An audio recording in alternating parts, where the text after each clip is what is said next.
Ji let's start करते हैं हम इसको।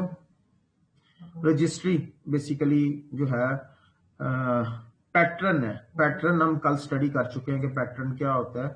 तो रजिस्ट्री इज ए पैटर्न जो कि एक जरिया है, provide a means to store the collection of objects. आपके ऑब्जेक्ट्स को स्टोर करती है थ्रू रजिस्ट्री। किसके अंदर? Within our framework. जो हम फ्रेमवर्क जो हमने डिजाइन किया है, उस फ्रेमवर्क के अंदर जो आपके ऑब्जेक्ट्स हैं उनको स्टोर करती है। तो रजिस्ट्री जो है बेसिकली, रजिस्ट्री की जरूरत क्यों पेश आई? रजिस्ट्री की जरूरत इसलिए पेश आई कि हमने एक्सट्रैक्शन प्रोवाइड करनी है एमवीसी को, मॉडल व्यू कंट्रोलर को, जो है हमने कल स्टडी किया था। उसको एक्सट्रैक्शन प्रोवाइड करने के लिए हमें रजिस्ट्री की जरूरत होती है। ये अभी हम और डिटेल में पढ़ते हैं। फिलहाल ये आपकी बुक की जो है, इसको एक दफा रीडिंग कर लें इसकी। Each set of controllers, controllers क्या है कल डिस्कस किया था, और मॉडल्स जो हम क्रिएट करेंगे यहाँ पे। For example products, shopping basket, page view करना और कंटेंट मैनेजमेंट जो हमने परफॉर्म करने हैं, शेयर टास्क बेसिकली, उनके लिए हमारे पास जो है वो रजिस्ट्री की जरूरत पेश आती है। उनमें कौन कौन सी चीजें शामिल है?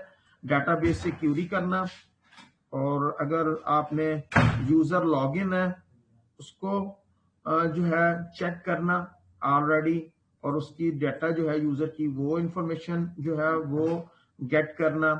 सेंडिंग अ डाटा, जो डाटा सेंड किया है, व्यू जनरेट करना। जैसे कि कल हमने देखा भी था कि व्यूज जो है वो जनरेट होते हैं प्रॉपर व्यूज को यूज करते हुए टेम्पलेट मैनेजमेंट के थ्रू। और ईमेल्स जो है उनको सेंड करना, परचेज कंफर्म करना कि परचेज जो है वो कस्टमर ने जो है जो परचेज की है उसकी कंफर्मेशन जो है वो ईमेल के थ्रू करना।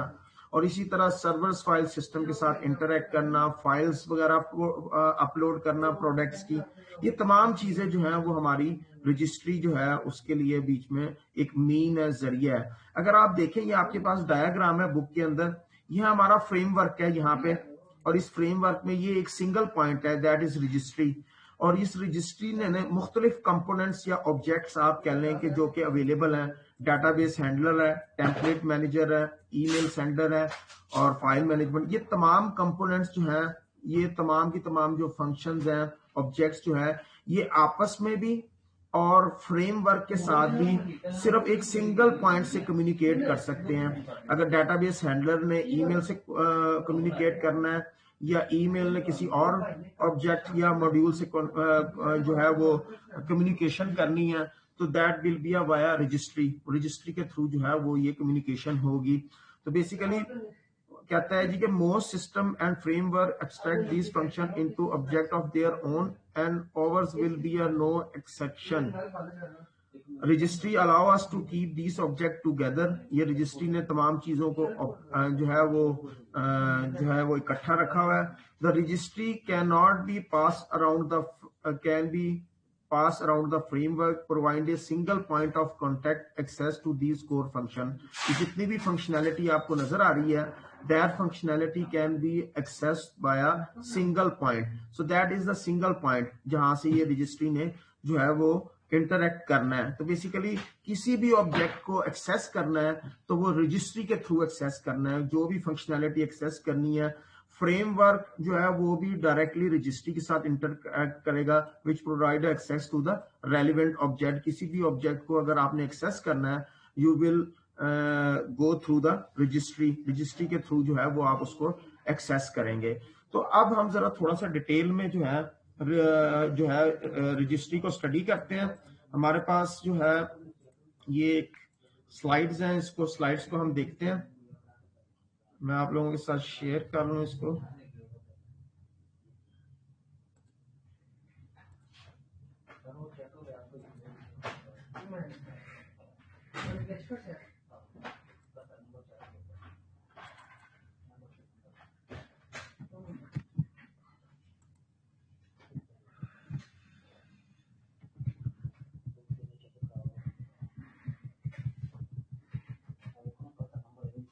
जी, रजिस्ट्री को हम थोड़ा सा डिस्कस करते हैं। अभी आपकी बुक्स में जो स्टडी किया था उसको जरा एलेबोरेट करते हैं। रजिस्ट्री पैटर्न बेसिकली, या बेस पैटर्न, और ये बेस पैटर्न जो बिलोंग करती है that belong to the pattern of enterprise application architecture, ये बिलोंग करती है रजिस्ट्री पैटर्न जो है इनसे। इसको डिफाइन किस तरह करेंगे या एक्सप्लेन किस तरह करेंगे? A well known object that other objects can use to find common objects and services. यानी कि बेसिकली रजिस्ट्री किस लिए यूज होती है? रजिस्ट्री यूज हो रही है आपकी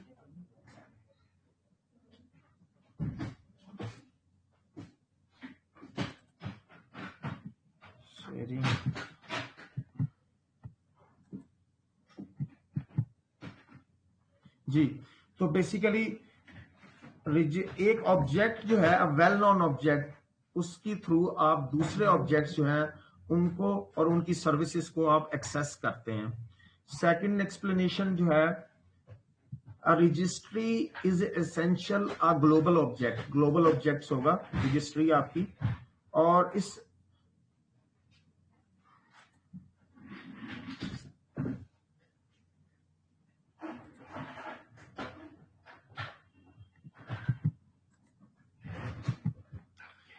अच्छा, रजिस्ट्री जो है that is global object and registry are generally implemented as a singleton, singleton का भी टॉपिक है। तो a global object is there which is use to find other common object and services. और यानी कि रजिस्ट्री बेसिकली एक global object है जिसकी मदद से आप दूसरी कॉमन ऑब्जेक्ट्स और सर्विसेज को क्या करते हैं? फाइंड करते हैं। और यूजली ये जो इम्प्लीमेंट की जाती है ये सिंगलटन के थ्रू जो है वो इम्प्लीमेंट की जाती है। सिंगलटन का टॉपिक है, हम देखते हैं। तो what is singleton pattern, how it is implemented, ये हम आगे देखेंगे। नौ अब हम रजिस्ट्री को देख रहे हैं कि रजिस्ट्री जो है वो क्या कैसे जो है वर्क करती है और इम्प्लीमेंट की कैसे की जाती है। तो लेट्स से कि हमारे पास यहाँ पे ये जो है रजिस्ट्री का कॉन्सेप्ट कहते हैं, ये एक रजिस्ट्री है जिसमें कीज और वैल्यूज हैं। तो बेसिकली रजिस्ट्री का कॉन्सेप्ट जो है दैट इज की एंड वैल्यू। तो की जो है that is customer ID, customer ID यहाँ पे है। और कस्टमर ऑब्जेक्ट जो है वो यहाँ पे जो है कस्टमर ऑब्जेक्ट्स है। तो रजिस्ट्री ऑलवेज कंटेन की वैल्यूज। और ये जो है this customer object is a common service. आप इस कस्टमर ऑब्जेक्ट को कंसीडर करें कि ये कॉमन सर्विसेज है, जैसे कि ये अभी हमने ऊपर डिस्कस किया है कि कॉमन सर्विसेज को एक्सेस करने के लिए होता है। जहां where other objects will use for their business logic, जो भी बिजनेस लॉजिक इंप्लीमेंट किया हुआ है वो इस रजिस्ट्री के अंदर इस ऑब्जेक्ट के थ्रू जो है आपने इंप्लीमेंट किया है। सो रजिस्ट्री विल हैव की वैल्यू, यहाँ पे आपकी जो है की value is a customer ID and value जो है बाकी जो वैल्यू इस रजिस्ट्री की है that is customer object. Registry के जो है दो ऑब्जेक्ट इस टाइम आपके पास नजर आ रहे हैं आपको स्क्रीन के ऊपर। वन ऑब्जेक्ट जो है वो अली को रिप्रेजेंट कर रहा है और सेकंड ऑब्जेक्ट जो है दैट इज रिप्रेजेंटिंग वसीम। तो दैट इज टू ऑब्जेक्ट्स जो कि रिप्रेजेंट हो रहे हैं यहाँ पे। तो basically using key we can identify the customer object. Key को यूज करते हुए हम किसी भी कस्टमर को जो है वो आइडेंटिफाई कर सकते हैं। कैसे वो हम देखते हैं। इस कस्टमर रजिस्ट्री के अंदर आपके पास दो मेथड हैं, गेट कस्टमर मेथड और इसका एक पैरामीटर है दैट इज कस्टमर आईडी, और ऐड कस्टमर और यहाँ पे आपके पास आईडी और कस्टमर ऑब्जेक्ट है। तो ये कस्टमर रजिस्ट्री जो है सपोज हम कहते हैं कि कस्टमर अगर ऑब्जेक्ट अली को आपने एक्सेस करना है इस अली ऑब्जेक्ट को, तो हमें क्या करना पड़ेगा? हम गेट कस्टमर फंक्शन को मेथड को कॉल करेंगे और हम कस्टमर आईडी जो है 1 पास करेंगे और इस मेथड ने हमें एज ए रिटर्न जो है वो अली ऑब्जेक्ट को जो है वो रिटर्न बैक करेगा। इसी तरह अगर हमने दूसरा कस्टमर जो है कस्टमर आईडी 2 पास करेंगे तो it will return the object Waseem. So इस तरह ये जो है हम एक पर्टिकुलर ऑब्जेक्ट कस्टमर ऑब्जेक्ट की जो वैल्यू है वो हम गेट कर सकते हैं। और same can be use to get the object for some other business logic. अगर किसी और बिजनेस लॉजिक में भी आप इस रजिस्ट्री को इंप्लीमेंट करेंगे तो आप इसी तरह आप इसको एक्सेस कर सकते हैं। सपोज अगर हमने इसमें कोई कस्टमर ऐड करना है, मजीद अभी दो हैं, अगर मजीद ऐड करना है देन हम इस रजिस्ट्री का जो है जो ऐड करने के लिए मेथड यूज करेंगे that is add customer method. Add customer method को जो है वो हम यहाँ पे कॉल करेंगे। ऐड कस्टमर मेथड के दो पैरामीटर्स हैं, आईडी और कस्टमर ऑब्जेक्ट। तो ये हम दो वैल्यूज जो है पैरामीटर्स जो है पास करेंगे, और आप चाहते क्या है, आप रजिस्ट्री के अंदर जो है वो जो है कस्टमर ऐड करना चाहते हैं। तो बेसिकली ये जो इम्प्लीमेंटेशन होती है नॉर्मली मैपिंग के थ्रू होती है। मैप आपने hash map, link hash map जो कि आपने डाटा स्ट्रक्चर के अंदर पढ़ा हुआ, तो ये बेसिकली ऐड फंक्शन कस्टमर के थ्रू जो है ये रजिस्ट्री के अंदर वैल्यू जो है वो ऐड करता जाएगा। अगर हम गौर से देखें, इस सेंटेंस को पढ़ें, तो हमें अंडरस्टैंड हो जाएगा कि क्या रजिस्ट्री ऑब्जेक्ट जो है वो well known object, registry object क्या है, that some other objects use to find common object. हमारे इस केस में जो है that is the customer object जिसको हम एक्सेस कर रहे हैं। तो ये कोई भी बिजनेस, किसी भी बिजनेस के पॉइंट ऑफ व्यू से आपने रजिस्ट्री इंप्लीमेंट की है तो वो उसी पॉइंट ऑफ व्यू से हम उसको देखेंगे। जैसा कि हमारे फंक्शन जो है वेब एप्लीकेशन है, तो हमारी registry web application point of view से होगी। इस मीन कि other objects want to access this customer object for business logic, they will call the customer registry to get the customer to call the customer method to get the customer object। किसी भी customer object को gate करना है तो they will call get customer object and they will use the well known object mean that is customer registry। so इस तरह हम जो है कस्टमर ऑब्जेक्ट को जो है वो गेट कर सकते हैं। सो द आपने एक दफा एक कस्टमर का ऑब्जेक्ट जो गेट कर लिया, तो इसका मतलब है उस ऑब्जेक्ट के तमाम एट्रीब्यूट्स, प्रॉपर्टीज और मेथड, ऑल दीज थिंग्स जो है यू विल गेट। तो ये तमाम चीजें जो है वो आपने गेट कर ली। तो बेसिकली तो द गोल ऑफ ये ऊपर जो पैराग्राफ है ये भी मैं डिस्कस कर चुका हूं, आप लोग स्टडी करेंगे तो पता चलेगा। रजिस्ट्री जो है is simple to provide the client code with mechanism which allow to save and retrieve the resources across different point of an application. Even it's implement in PHP में भी इंप्लीमेंट किया जाता है, और डाटा जो है वो आप रिट्रीव करते हैं रजिस्ट्री के थ्रू। तो बेसिकली ये हमारे पास जो था रजिस्ट्री के जो था पॉइंट ऑफ व्यू से हम इस टॉपिक को देख रहे थे। अभी हम दोबारा वापस अगर बुक पे आए, ये थोड़ी सी मैंने एक्सप्लेन किया, होपफुली आपको समझ आ गई होगी कि रजिस्ट्री क्या होती है। इसी तरह सिंगलटन जो है, सिंगलटन जो है बेसिकली आप चाहते हैं कि डाटाबेस जो है वो, या सॉरी डाटाबेस कह रहा हूं कि आप एक ऑब्जेक्ट जो है उसका एक ही इंस्टेंस जो है वो क्रिएट करना चाहते हैं। आपने जावा के अंदर स्टडी किया होगा कि क्लास जो होती है उसके ऊपर आप क्लास इज ए ब्लूप्रिंट, या आप कह लें कि क्लास इज ए मॉडल, आप उसके ऊपर जितने मर्जी उसके ऑब्जेक्ट्स क्रिएट कर लें। बट इन सम सिचुएशन आपको ये रिक्वायर्ड होता है कि उस एप्लीकेशन या प्रोग्राम के अंदर आपको सिर्फ एक ही ऑब्जेक्ट चाहिए, बार बार दोबारा ऑब्जेक्ट्स जो है वो क्रिएट ना हो। तो दैट इज सिंगलटन, यानी कि एक क्लास का एक ही ऑब्जेक्ट क्रिएट हो, उसका मजीद फर्दर कोई ऑब्जेक्ट क्रिएट ना हो। तो उसको जो है हम कैसे हैंडल करेंगे, और सिंगलटन जो है वो किस तरह जो है वो क्रिएट करता है और उसकी फंक्शनैलिटी की जाता है। There are certain situation where we required an object to only even have one instance of its available, यानी कि उस क्लास का एक ही इंस्टेंस। इंस्टेंस मीन कि जब आप क्लास का ऑब्जेक्ट डिक्लेयर करते हैं तो उसका एक इंस्टेंस क्रिएट होता है। क्लास आपने रखी है स्टूडेंट, और आपने क्लास स्टूडेंट क्रिएट करने के बाद नीचे आप उसका ऑब्जेक्ट क्रिएट करते हैं student S1, student S2, student S3। तो इट्स मीन के तीन इंस्टेंस आपने क्रिएट किए हैं मेमोरी के अंदर। देयर आर 3 डिफरेंट ऑब्जेक्ट्स, और उन तीनों डिफरेंट ऑब्जेक्ट्स के वो एट्रीब्यूट्स जो क्लास में आपने डिफाइन किए हैं, मेथड डिफाइन किए हैं, वो हर क्लास उस हर ऑब्जेक्ट के अपने अपने होंगे। बट यहाँ पे हम क्या कह रहे हैं, for instance we make use of database handler and multiple instance of this could lead to a result from different query being supplied depending on how it is used। तो अगर आप डेटाबेस हैंडलर यानी कि database handler का multiple instance create करेंगे तो database के अंदर जो क्यूरीज आ रही हैं, जो सप्लाई हो रही हैं, that will be generate different results. Different result generate हो सकते हैं। तो लिहाजा सिंगलटन पैटर्न जो है वो डिजाइन किया है, वो क्या करता है, प्रिवेंट करता है इस तरह की अकरेंस को by restricting the object to one instance only, यानी कि सिर्फ एक ऑब्जेक्ट चाहिए हमें डेटाबेस का। एक यूजर अगर उसके साथ इंटरेक्ट कर रहा है तो उस यूजर के लिए मल्टीपल उस डेटाबेस के इंस्टेंसेस ना क्रिएट हो, वो यूजर एक ही इंस्टेंस के साथ जो है वो इंटरेक्ट कर रहा हो। अगर डिफरेंट इंस्टेंस क्रिएट हो जाएंगे एक यूजर के लिए, that will create a problem, वो प्रॉब्लम क्रिएट करेगा। तो दैट्स वाई कि सिंगलटन पैटर्न जो है वो यूज किया जाता है। सिंगलटन पैटर्न जो है वो सिंगल ऑब्जेक्ट क्रिएट करेगा। अच्छा, यहां तक ये जो है आगे ये स्ट्रक्चर लिखा हुआ है, ये स्ट्रक्चर आपने सेल्फ स्टडी करने हैं।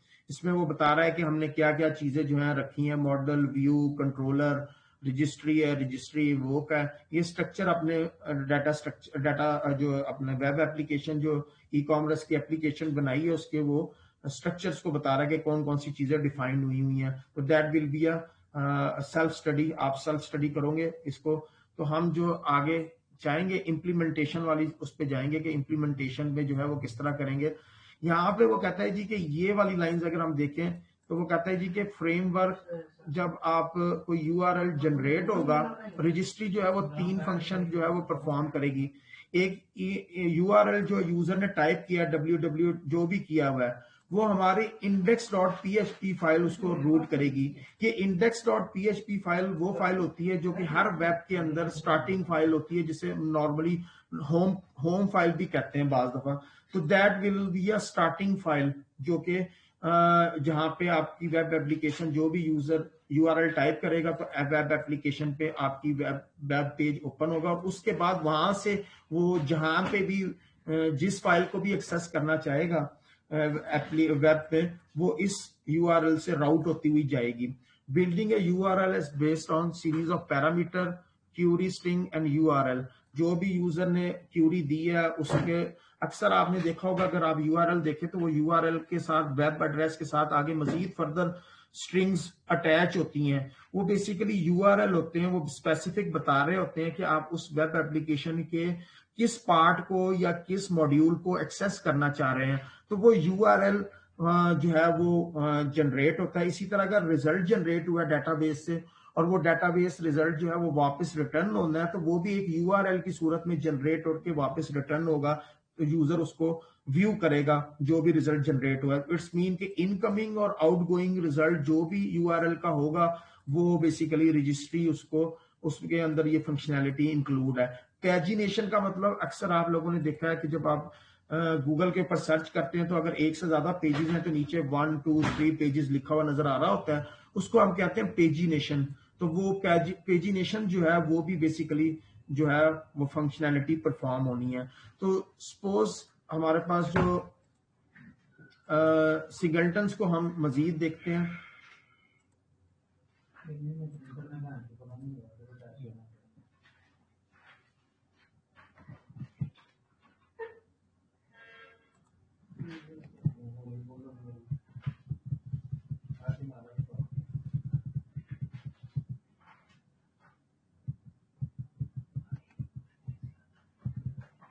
जी, सिंगलटन्स जो है basically, Singleton pattern is useful when we need to make sure we have a single instance of class for the entire request life cycle in a web application। जैसे कि अभी मैंने बताया भी था कि आपको पूरी वेब एप्लीकेशन की साइकिल में सिर्फ एक इंस्टेंस चाहिए, तो उसके लिए आप सिंगलटन यूज करेंगे।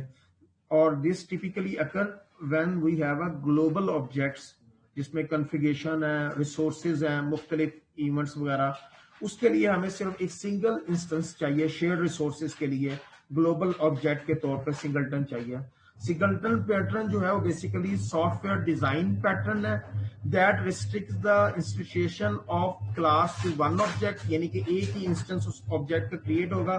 This is useful when exactly one object is needed to coordinate action across the system. आपकी पूरी वेब एप्लीकेशन या वेब के अंदर आपको सिर्फ एक ऑब्जेक्ट चाहिए जो कि पूरे सिस्टम के साथ कोऑर्डिनेट करे। So that was singleton. तो आपको इस कॉन्सेप्ट को समटाइम जर्नलाइज भी कह सकते हैं to system that operate more efficiently with when only one object exist. जब एक ऑब्जेक्ट एग्जिस्ट होगा इट्स मीन के वो और प्रॉपरली जो है वो वर्क करेगा। इसका एडवांटेज क्या है, if you have some resources that can only have a single instance, you need to manage that single instance. Management आसान हो जाती है इसकी कि आप मैनेज किस तरह करते हैं इसको, दैट इज इजी। नजर आ रही है आपको ये जो स्क्रीन शेयर की हुई है मैंने? जी सर। अच्छा, इसमें जो है, एक मिनट में आप लोगों के साथ ये एक स्क्रीन शेयर करता हूं। ये आप सबों के सामने एक कोड है, आप लोगों को थोड़ा सा और कंसेप्ट जो है वो आपका क्लियर करना चाहता हूं। तो ये बेसिकली अगर हम देखें, ये मैंने पीएचपी के अंदर फाइल बनाई है। ये मैंने क्लास डाटाबेस के नाम से क्लास डिफाइन की। ये मैंने एक स्टैटिक वेरिएबल इंस्टेंस रखा है। फिर मैंने एक स्टैटिक फंक्शन डिफाइन किया गेट इंस्टेंस, और गेट इंस्टेंस फंक्शन को चेक किया इफ कंडीशन के साथ। अगर ऑलरेडी ऑब्जेक्ट क्रिएट है तो फिर तो वो ये नीचे आई ना, इस लाइन को एग्जीक्यूट ना करे। अगर ये जो है इस सेट फंक्शन बेसिकली चेक करता है कि इस वेरिएबल की वैल्यू सेट है या नहीं। अगर इस डेटाबेस वेरिएबल के अंदर वैल्यू होगी तो ट्रू रिटर्न होगा, अगर वैल्यू नहीं होगी तो फॉल्स रिटर्न होता है बेसिकली। अगर ये ऑब्जेक्ट नहीं है तो वो आएगा नीचे, और ये उसने ऑब्जेक्ट क्रिएट किया। जिस तरह आप जावा के अंदर ऑब्जेक्ट क्रिएट करते हैं ना, उस तरह यहाँ पे भी ऑब्जेक्ट क्रिएट हुआ है, और ऑब्जेक्ट क्रिएट होने के बाद ये आपने रिटर्न स्टेटमेंट के थ्रू रिटर्न करवाया। यहां पे मैं ये वेरिएबल ऑब्जेक्ट डिक्लेयर कर रहा हूं। ऑब्जेक्ट जो है वो बेसिकली क्रिएट हुआ। ये वी आर डम्प वेरिएबल जो है वो बेसिकली डंप करता है वेरिएबल्स की वैल्यू, यानी कि डीबी की जो भी वैल्यू होगी वो इस वेरिएबल के अंदर डंप हो जाएगी डंप फंक्शन के थ्रू। इसको मैं एग्जीक्यूट करता हूं इस कोड को। ये कोड आपको सामने नजर आ रहा है। इसका आउटपुट देखते हैं कि इसका आउटपुट क्या होगा। जी, हमारे पास जो है ब्राउजर,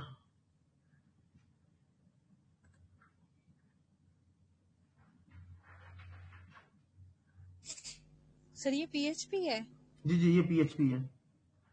पीएचपी में ही कोड मैंने आपको किया है। ब्राउजर किधर गया?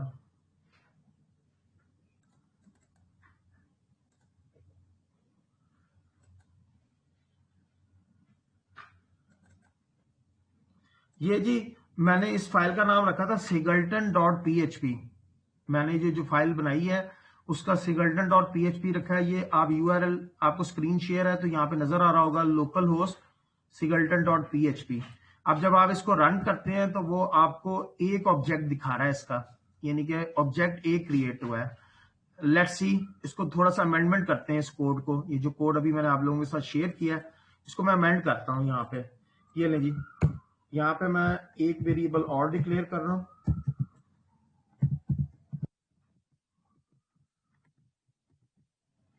उसके बाद एक वेरिएबल और डिक्लेयर करता हूं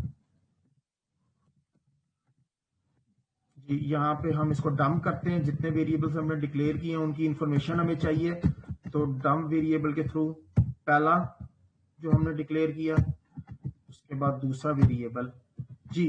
अब मैंने ना, आपको अगर नजर आ रहा हो तो तीन मैंने वेरिएबल्स डिक्लेयर किए हैं, db1 db db1 db2, और ऑब्जेक्ट्स क्रिएट करने के बाद मैंने उनकी इंफॉर्मेशन को स्टोर किया है। अब इसको मैं सेव करने के बाद इसको एग्जीक्यूट करूंगा। अकॉर्डिंग टू द सिगल्टन हमें सिर्फ एक ऑब्जेक्ट नजर होना चाहिए, मल्टीपल ऑब्जेक्ट्स नहीं होने चाहिए। लेट्स सी कि मल्टीपल ऑब्जेक्ट्स हैं कि क्रिएट होते हैं कि नहीं। इस कोड को अगर हम एग्जीक्यूट करते हैं तो कोड जो है हमारे पास, ये अब मैं फ्रेश करने लगा हूं आपके सामने ब्राउजर में, आपको सिर्फ एक नजर आ रहा है। अब मैंने तीन वेरिएबल्स डिक्लेयर किए हैं। लेट्स सी, ये देखें जी, आपको वो एक ही दिखा रहा है।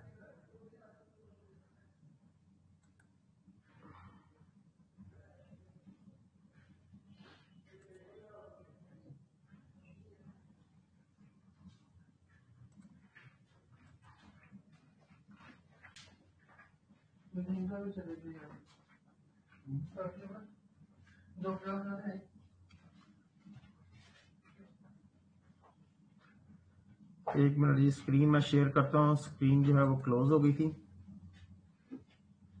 जी। स्क्रीन विजिबल है आप लोगों के सामने? दोबारा मैं करता नहीं। हूँ, एक मिनट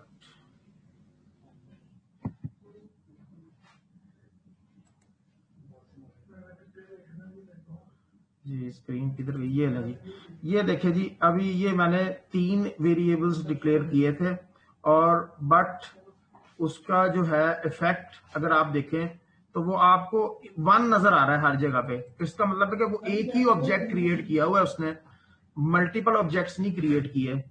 तो ये हमने कोड के जरिए देखा कि कोड जो है वो आपको कंफर्म कर रहा है कि जस्ट ओनली 1 ऑब्जेक्ट क्रिएट हो रहा है। अब इसको अगर हम थोड़ा सा चेंज करते हैं तो देखते हैं कि कैसे जो है इसको जो है इसका इफेक्ट जो है, कि कोड में दोबारा वापस आया हूं। अब इस कोड में मैं थोड़ी सी चेंजेस कर रहा हूं। अभी हमने देखा था कि एक ही ऑब्जेक्ट क्रिएट हो रहा है, मल्टीपल ऑब्जेक्ट्स नहीं क्रिएट हो रहे। क्लास डीबी,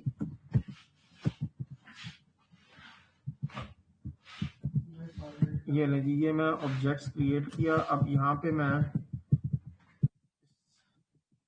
न्यू, कि जो आप ऑब्जेक्ट क्रिएट करते थे वहां पे भी, जावा के अंदर भी आप क्रिएट करते रहे, न्यू की वर्ड जो है, और दैट इज कंस्ट्रक्टेड, कंस्ट्रक्टेड साथ कॉल कर रहे हैं। और जी अब मैंने थोड़ी सी चेंजेस की हैं। अब मैं सिगल्टन को खत्म कर दिया मैंने, और मैंने अब जस्ट हर ऑब्जेक्ट का फिर वेरिएबल डिक्लेयर किया है। अब देखते हैं कि हमें क्या रिटर्न होता है। सिगल्टन में आपने देखा कि एक ही ऑब्जेक्ट क्रिएट हो रहा है और आपको 1 नजर आ रहा था। अब हमने चेंज किया कोड को। कोड आप देख लें, यहाँ पे ये क्लास मैंने डिक्लेयर की डीबी के नाम से, और फिर उसके ऑब्जेक्ट्स डिक्लेयर किए, 3 ऑब्जेक्ट्स डिक्लेयर किए हैं। अब हम इसको दोबारा जो है एग्जीक्यूट करते हैं इसी कोड को, और उसके लिए मैं दोबारा आपके साथ ब्राउजर शेयर करता हूं। अब ये आपको प्रीवियस आउटपुट नजर आ रही है जिसमें आपको 1 1 1 नजर आ रहा है। इट्स मीन के सिगल्टन के थ्रू वो एक ही ऑब्जेक्ट क्रिएट कर रहा था। अब मैं फ्रेश कर रहा हूँ F5 करके, और दोबारा कोड जो है वो जो अभी मैंने मॉडिफाइड किया उस कोड का रिजल्ट आपको डिस्प्ले होगा। देखिए जी, 1 2 and 3, it's mean there are 3 objects, 3 objects जो है वो क्रिएट हो गए हैं। तो अब आपको जो है आइडिया हो गया होगा कि सिगल्टन में और आम नॉर्मल जो आपने वेरिएबल्स डिक्लेयर किए थे वो क्या फर्क था। सिगल्टन में आपको सिर्फ एक ही ऑब्जेक्ट एक दफा क्रिएट हो गया, तो वो एक ही ऑब्जेक्ट्स मेमोरी के अंदर है, बार बार ऑब्जेक्ट क्रिएट नहीं हो रहे। बट इन दैट केस जो अभी हमने कोड मॉडिफाइड किया, इस कोड में आपको वो 3 ऑब्जेक्ट्स जो है वो शो कर रहा है। तो ये बेसिकली हमने पीएचपी के अंदर किया है। तो पीएचपी भी बेसिकली ऑब्जेक्ट ओरिएंटेड को सपोर्ट करती है। यहाँ पे भी आप क्लासेस और ऑब्जेक्ट क्रिएट करते हैं। ये आपके पास ये 2 ऑपरेटर नजर आ रहे हैं, रेजोल्यूशन ऑपरेटर हैं बेसिकली। तो ये बेसिकली आप पीएचपी को हमने स्टडी तो उस तरह नहीं किया, लेकिन नॉर्मली अगर आप जावा पढ़ा हुआ है तो आप लोगों को ये अगर रीडिंग करेंगे तो समझ आएगी। थोड़ा थोड़ा साथ साथ पीएचपी मैंने स्टार्ट की हुई है, इंशाल्लाह वो भी हम देखते जाएंगे। तो ये था हमारे पास बेसिकली सिगल्टन्स को जो है एक्सप्लेन किया हमने। नेक्स्ट हम दोबारा वापस बुक पे आते हैं और बुक में देखते हैं कि हमारे पास आगे बुक में मजीद क्या चीज अवेलेबल है।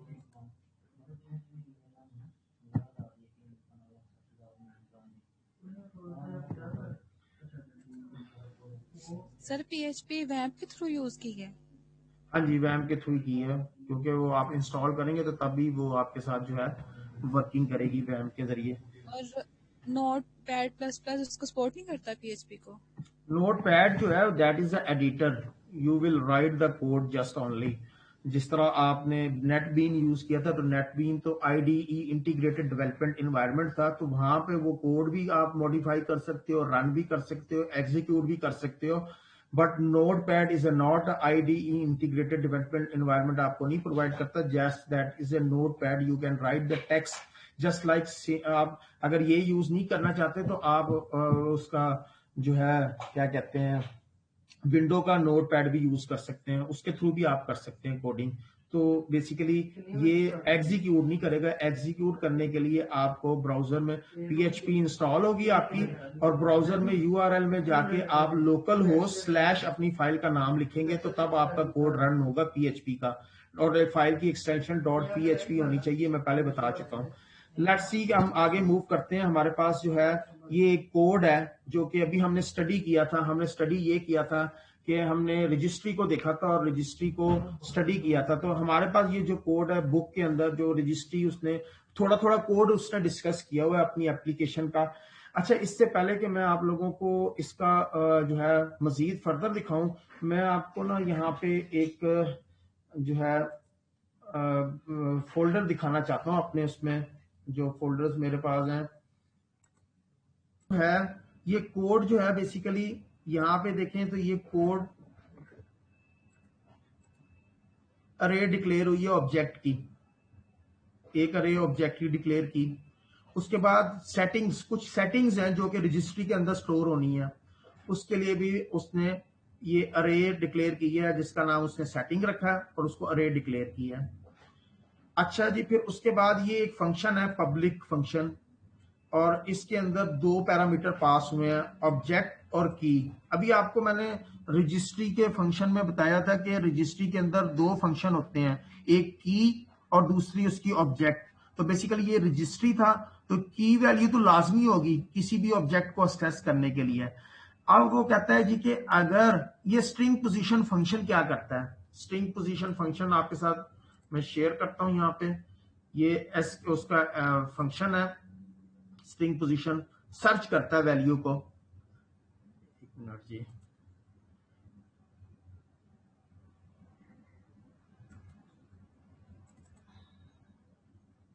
जी, ये स्क्रीन आपको नजर आ रही है, सर्च फंक्शन है। यहाँ पे ये स्ट्रिंग वेरिएबल है जिसका नाम जिसके अंदर हमने welcome to computer word store करवाया, और दूसरा एक स्ट्रिंग है जिसमें कंप्यूटर स्टोर करवाया है।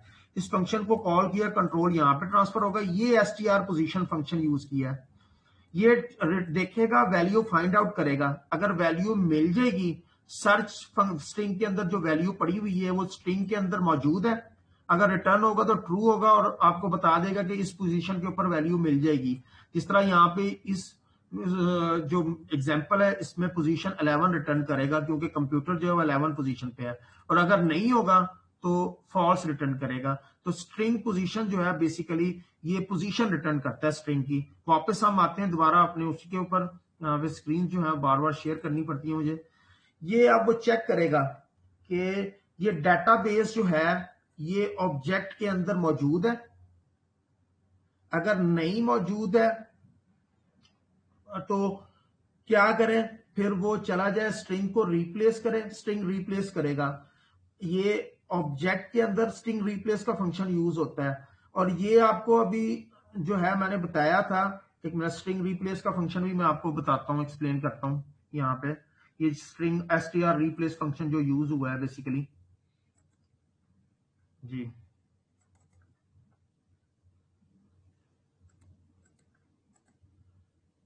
स्ट्रिंग रिप्लेस फंक्शन तो बेसिकली फाइंड करता है और रिप्लेस करता है।